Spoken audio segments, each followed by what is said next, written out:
need you to try that again. Good morning, everyone. Good morning. Yes, thank you. Thank you so much for being here. Our time is our most precious commodity, so thank you so much for being here. I see a lot of screens. I see laptops, I see phones, and again, I know your time is precious, so I have tried to put together a very enticing, gripping presentation so that whatever is in front of your screen will not be as dazzling as what I've prepared for you today. I've got 30 minutes, so my style is I want to keep things conversational and casual. This will be an interactive session, so I realize that not everybody's style is raising their hand in the air or shouting things out loud in a big group, but I want to offer that as an option if you're comfortable doing so. Sound good? All right. Okay, so I'll give you a little background about myself and why I'm here talking to you today. I'm going to make my case for why the stories that we share as product marketers need to be shorter. And then I will tell you how we can execute on that. So we'll do the where. We'll talk about where in the funnel we need to start telling short stories. We'll talk about the what. How do we create really compelling, or as I like to say, ooh la la, stories for our customers? And then the how. How do we create short stories? And then we will end our session together. We're going to go through some examples that I've put together. And then I'll save some time for Q&A. But like I said, I realize not everybody is comfortable just asking questions.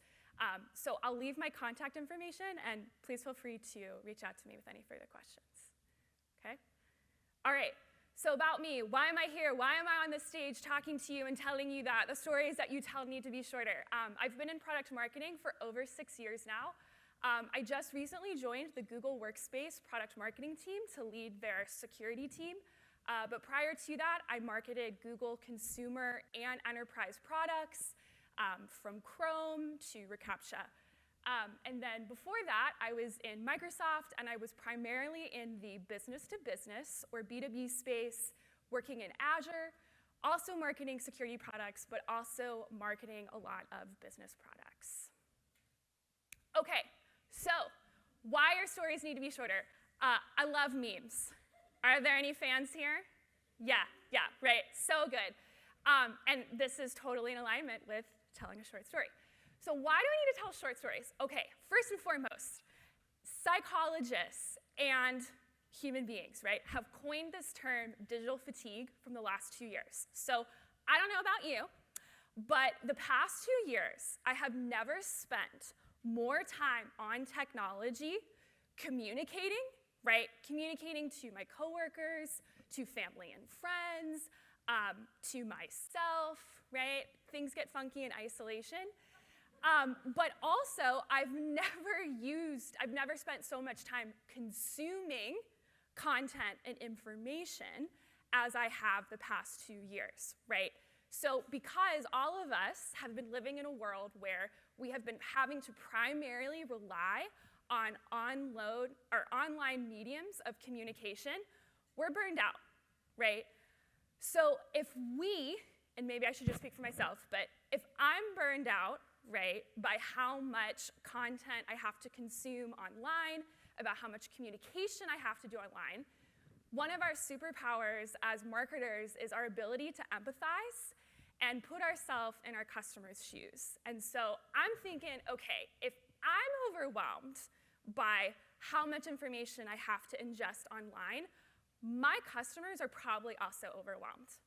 Yeah? Yeah. So then that leads to attention spans. So there was a survey that came out, conducted by Microsoft in 2021, that had talked about the shrinking size of people's attention spans. Would any brave soul like to take a guess as to what the average human attention span is? Keep going up. Who said 8? Yes, 8 seconds. That is how long people are captive in whatever you're throwing their way. So I know, right, you're like me, we're marketers, right? We love to write, we love to talk, we love to communicate, we love long form prose, right? That's what our like Shakespearean sonnet club, right? That's what that is for. Our customers do not want that. They will not engage with that because we've got 8 seconds now to land our key message, and then we gotta move on. So then that also leads to noise. So between Amazon, Google, Microsoft, and Facebook, there are 1,200 terabytes of information out there in the world. That is a lot of information. And so we know, right, the market, it's competitive, it's highly crowded, we've now quantified that.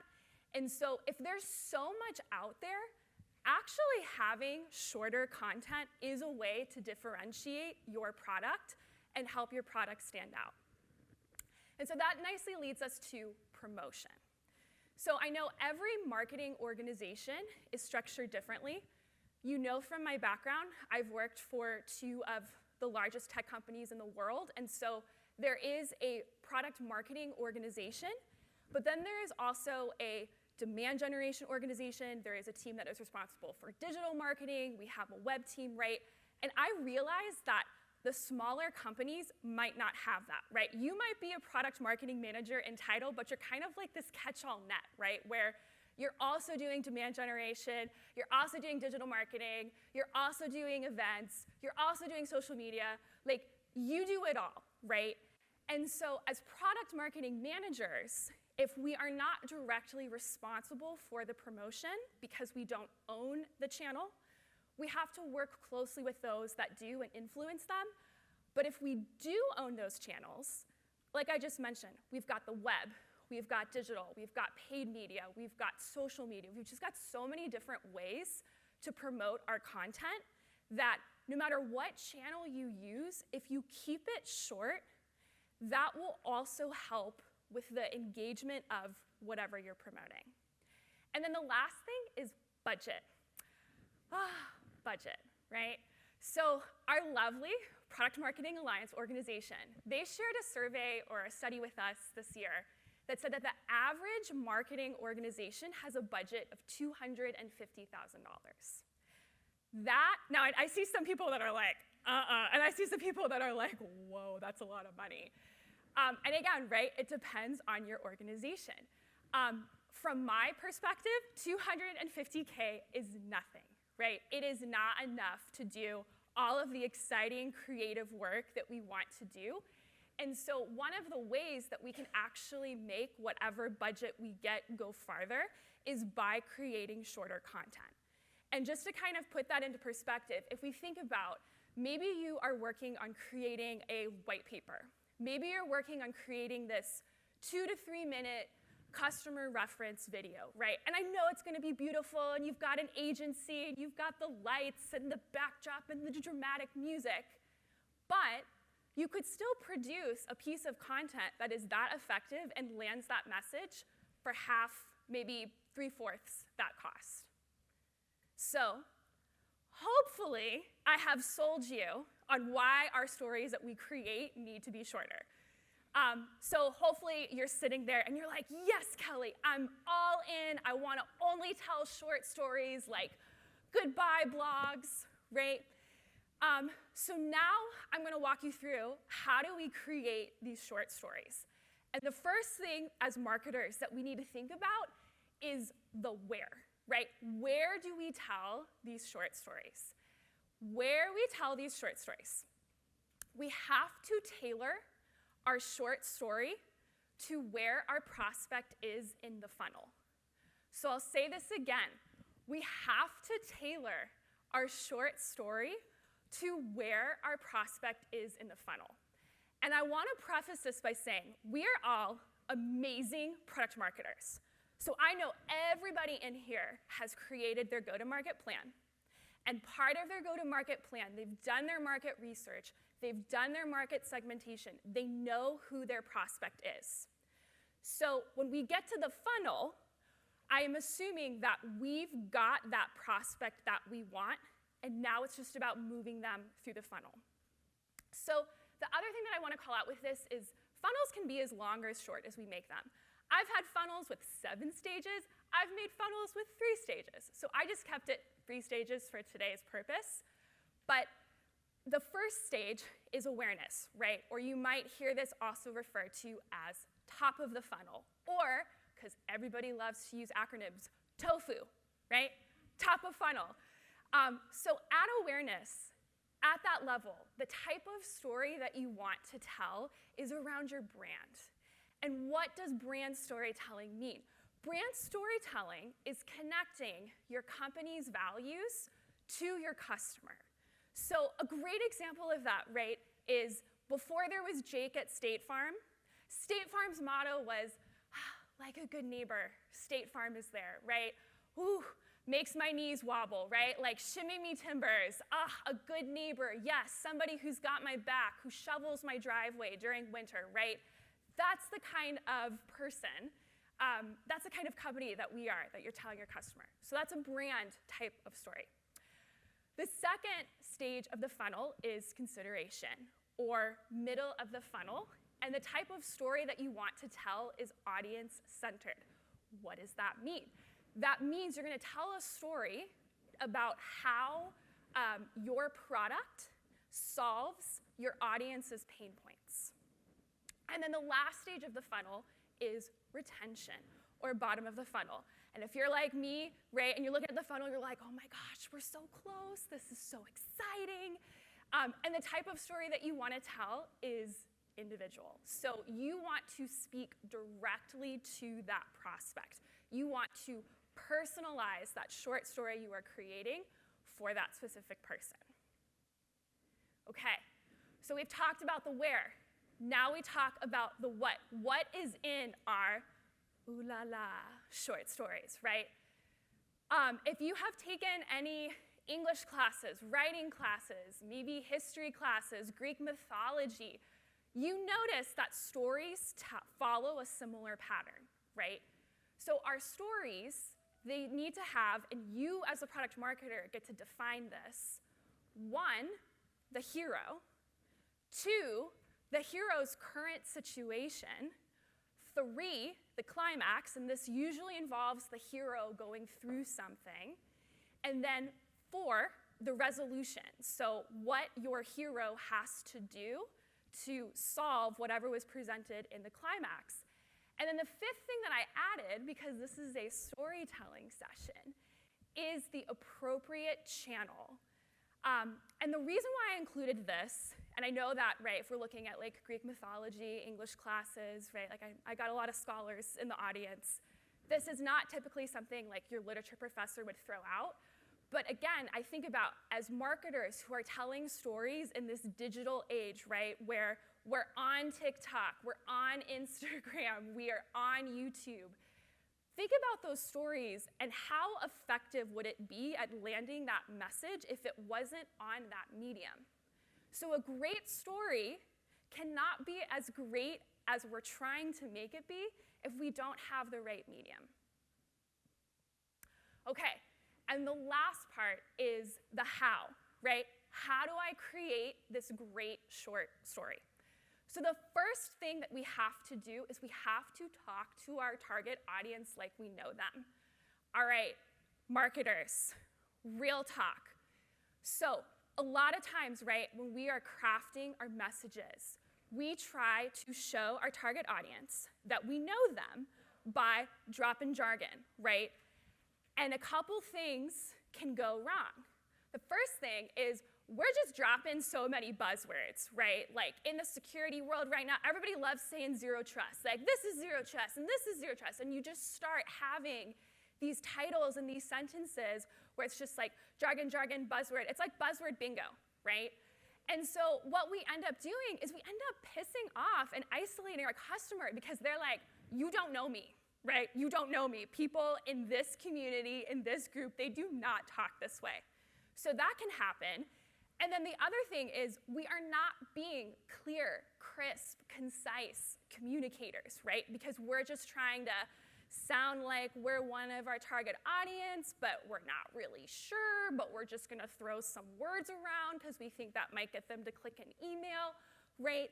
So please, please, please keep in mind and make sure that when you talk to your audience, still keep it conversational, still keep it casual, still keep it crisp, keep it clean, and use jargon appropriately, right? We wanna keep them in our circle of friends. We don't wanna isolate our prospects. 2, pick a main idea that you wanna land. Again, right, we are verbose, communicative people, right? We wanna say all the things. We wanna tell our prospect, oh my gosh, this product is the best thing ever. It's gonna save you money. It's gonna help you win the lottery. It's gonna make you become a unicorn, right? Like we just wanna like razzle and dazzle and fine wine and dine our customers with all the great things that our product can do. Reality check. So when I was learning in school about product marketing, I read this book called Differentiate or Die. Has anybody read that? Has anybody heard of that? They're like, no, Kelly, you weirdo in your marketing books. And one of the key takeaways for me in that book, right, was I was learning about messaging and positioning and creating our messaging positioning frameworks and coming up with that differentiated value prop, is that our prospects can only remember one thing about our product. And whoever is first to market, that's who they usually remember. Like, that's how tight and competitive our market is. So when you are trying to make your product stand out, pick one thing. And so I'll give you a recent example of this. I think this is a product that a lot of you have experienced. So let's say you're on a web page, and you are getting ready to purchase a beautiful pair of shoes. You're like, oh my gosh, yes, supply chain issues, it's back in stock. And you're entering your credit card information. And then up pops, you gotta check off crosswalks, right? Find all the crosswalks, find all the stop signs, right? That's your CAPTCHA, right? So that was a product that I was recently marketing for Google, right? And everybody, including myself, including their CAPTCHA team, we were like, good Lord, no more CAPTCHAs, right? Just let me buy my stuff in peace. And so we launched a product called reCAPTCHA Enterprise. So we took a consumer product, we were bringing it to market in the enterprise space. And what we got rid of in the product were CAPTCHAs. We were like, this is dead, right? And so the number one thing that we kept saying about that product was, it's frictionless, no friction, no CAPTCHAs, right? Like that was the one thing. We could have talked about, oh yeah, and it saves you money, and like, it does all these other amazing things. No, no, no. We knew why everyone hated our product, and so the next version that we released, we wanted to make it super clear in the market. We heard you, we're not doing this anymore, and this is way better. And so the third thing is communicate through a digital medium. All right, so I know you guys, I know. There was grief that I had to go through with being like, blogs are out, right? Like no one wants to say that. Somebody's like, I'm the blog person, right? I write all the blogs. Don't take my job away. We're not taking your job away. We're just razzling and dazzling it, right? But I think about going back to the beginning, right, of we have so much information out there. We're all tired, but we're being wired, right, and programmed by TikTok and Instagram stories and YouTube shorts to consume more information and get the key takeaway of that information at a shorter pace. So in order to do that, right, blogs, white papers, that is not going to cut it, right? Even data sheets, and I know somebody in here is like, but how am I gonna get leads, right? We always gate the white paper, we always gate the data sheet, right? You can still do that with digital content. It's just about taking the content that you have, right? The idea of what I was gonna put in a blog post, what I was gonna put in a white paper, like what I was gonna put in this long customer case study, and just changing the medium. Okay, so we've talked about the where, right? Where in the funnel do we tell this short story? The what? What's in this short story? And then the last part of how. How do we create the short story? So now we're gonna go through 3 examples together. I've already done the first part for you, which is the where, right? I've identified in this example, where in the funnel are we telling this short story? What I am going to need this amazing group of product marketers to do is identify the what, like the different elements that make a ooh la la story, and then the how, right? The thing we just talked about, okay? So if our internet is working, I'm gonna click this. Oop, let me go back. My lovely friends in the back, can we please click the link?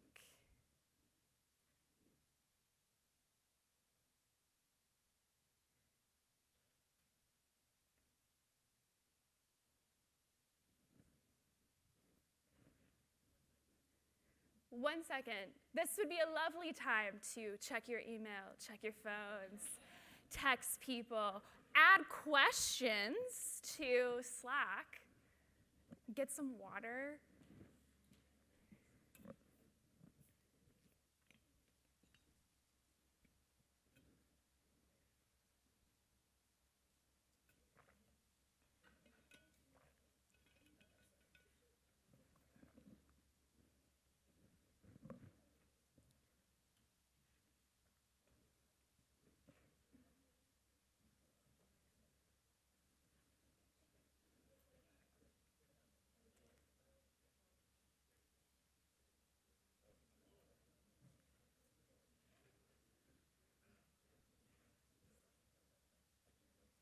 If you're a Washington homeowner, 2022 is your last chance to go solar. In December of 2020, Congress passed an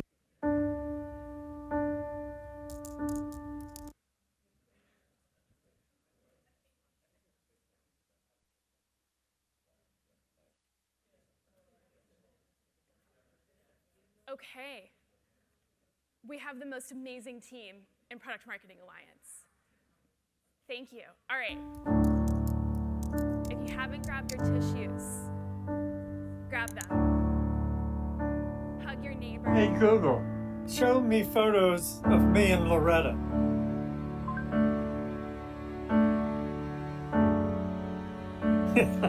Remember? Loretta hated my mustache.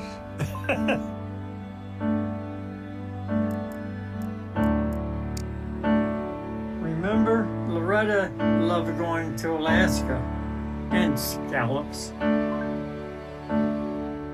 Show me photos from our anniversary. Remember, she always snorted when she laughed. Play our favorite movie.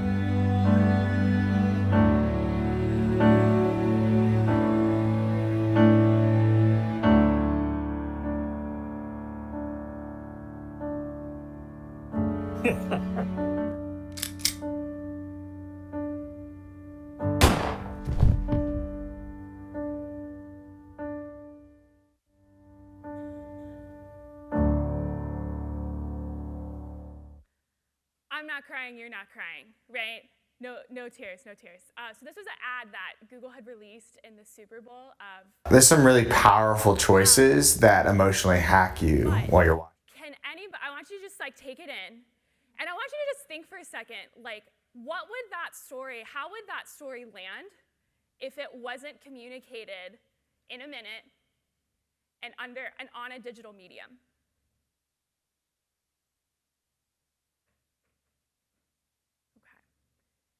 So would one brave soul like to tell me either an element of a great story that was in this example, or when we were talking about how we create a great story, right? The main idea.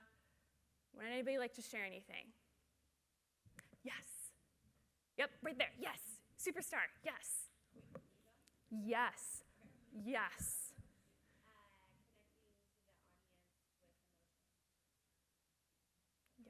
So just to repeat that for everybody, she said connecting to the audience with emotion and heart.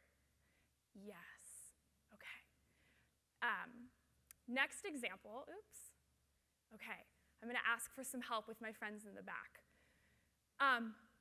So I'll provide some context for this one. Audience-centered storytelling, right? So we're in the middle of the funnel. Does anybody know about the gas station Quick Trip?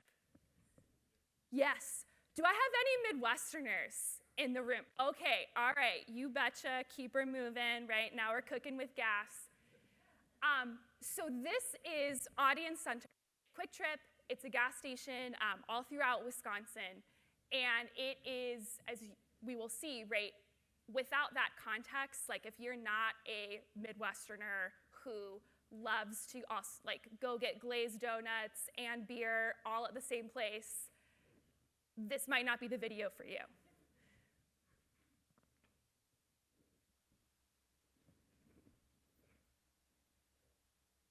The other day, I went to one of the most amazing spas. They actually got them all along the highway. As soon as you walk in, you're greeted with the calming sounds of the Midwest. You know, it's not the cold out there, it's the wind. Personally, I like to start by going into the cryotherapy chamber because they serve beer in there. And then after that, I head on over to aromatherapy. They got everything here. Fresh bananas, fresh oranges, fresh apple, fritters. They even got a box of back scratchers. And on the other end, it's a brush. I always like to end my spa experience by going to the smoothie bar. My go-to is the Barron's Alexander. But wait, you're not done. You just grab the hooch you had in your tackle box, and boom, now it's a Brandy Alexander. Now we're cooking with gas. Folks, I'll tell you what, the other day I went to one of the most amazing spas. They actually got them all along the highway. As soon as you walk in, you're greeted with the calming sounds of the Midwest. You know, it's not the cold out there, it's the wind. Personally, Yes, so for anybody who's from the Midwest, right, this is not common. This is a documentary, right? So would some brave soul like to share with us either the what, like one of the great ooh la la storytelling elements that they identified, or the main point that they landed with the audience, the medium, or the talking to their audience like you know them. And you can yes. Yes, front, middle, center. Love it.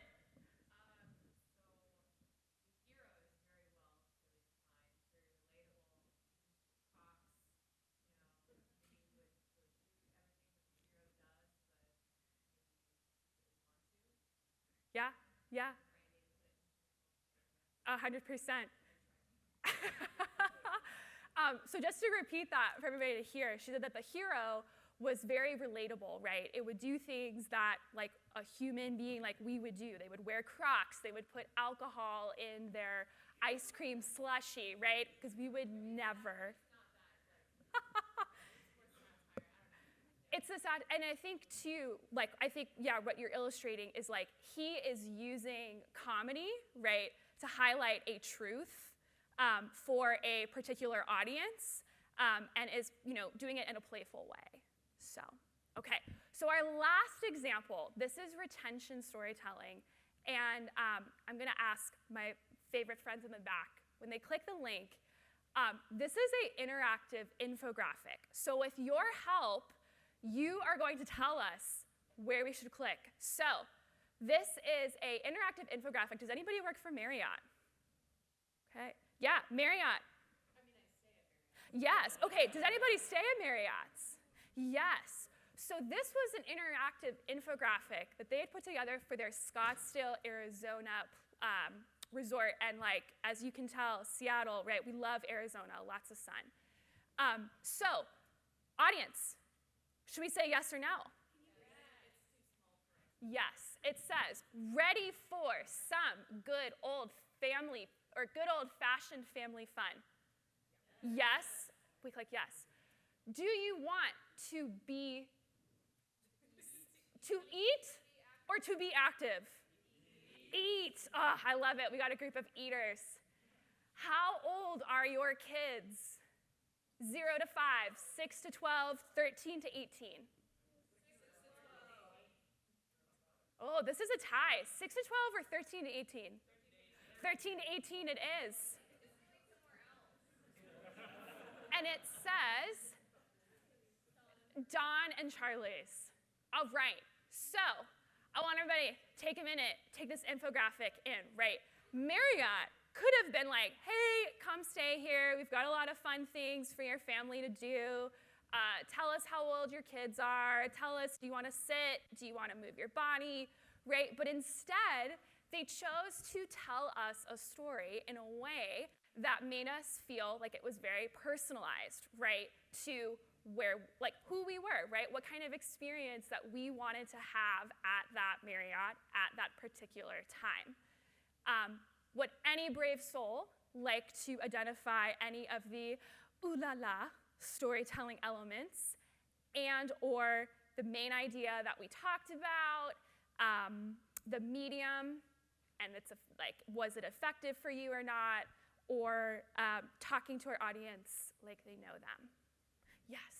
Yeah, I think it's cool because it makes you the hero. Yes. So he said, I think it's cool because it makes you the hero. Right? Yeah, goosebumps. Amazing job. All right. That is the last of the examples. So we'll go back to slides. We do have time for Q&A, so I'll take the first questions. And then I'm going to leave my contact information in case I don't have time to answer your questions. Shoot me a message on LinkedIn. I will do my best to respond quickly. And then on Twitter, the Twitter. All right, so first question. What are some of the pitfalls to be aware of when migrating to shorter stories? Yes, excellent question. Okay, you ready for this? Time, right? A lot of times I think we think, oh, I'm just putting together like a 30-second video. 2 weeks. Or, oh, I'm just going to do this like customer reference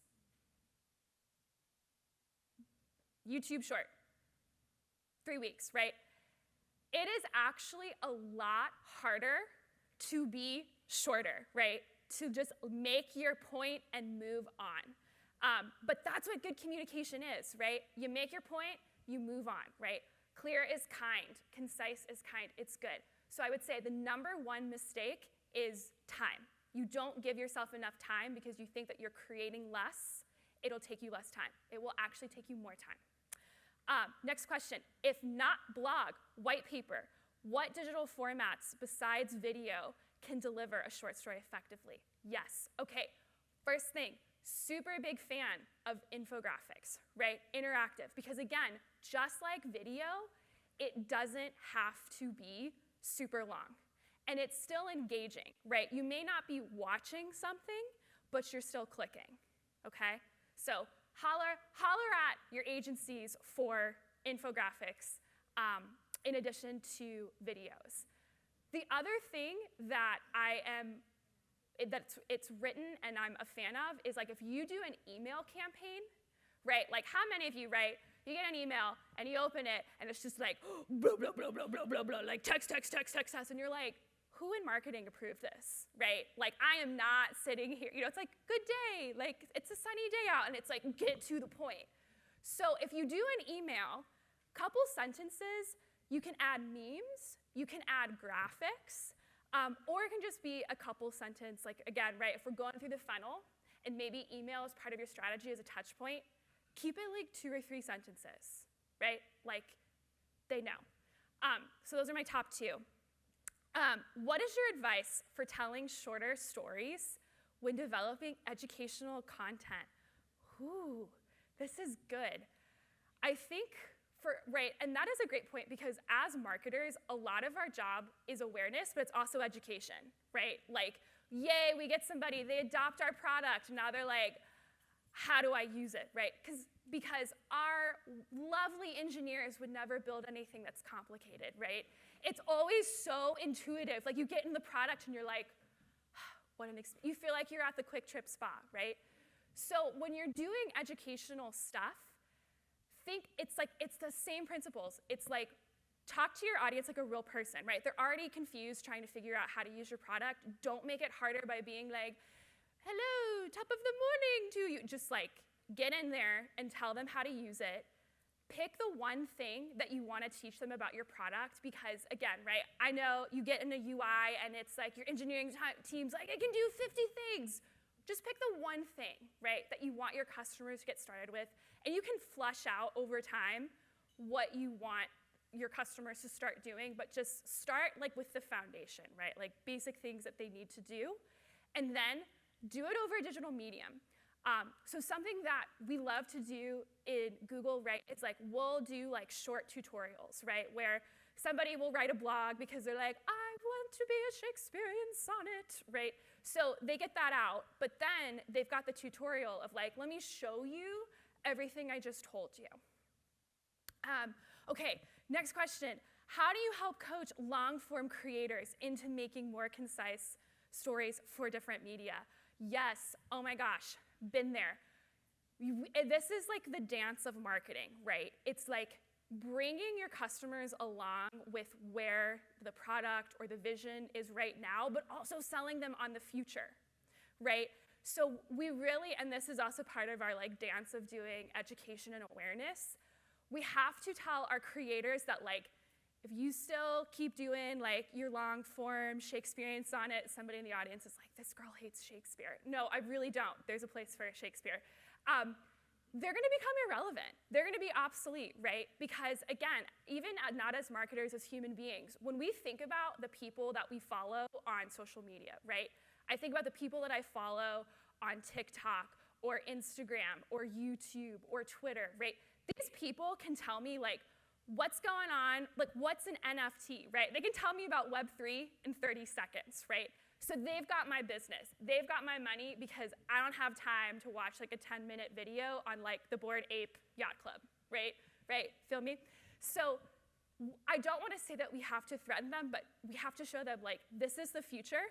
And if you want to stay a relevant creator, you've got to start adapting with like where the market's going.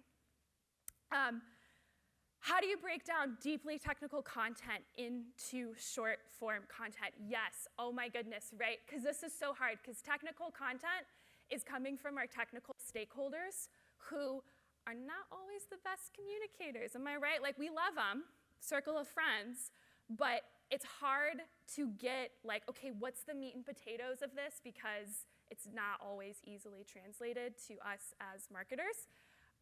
So that is, I feel like, where our like job comes in, as being like the mediator, right, as marketers, of like breaking down the technical blah, blah, blah, and putting it into human speak, right? Like if you were to tell your grandma about this, and your grandma's smart, but she probably doesn't live and breathe your world, like how would you talk about this, right? Always keep that mindset when talking about technical content. And same thing with the short. It's like, pick your main idea. What's the one thing that you want like about that technical thing for them to know? Talk in a way like you know your audience, so still simple, still short, still clear, and then pick a digital medium. Infographic, email, video, something like that. And I know we're at time, so last question, I'll get it later. Thank you so much for having me. I hope you found this helpful. Thank you, thank you.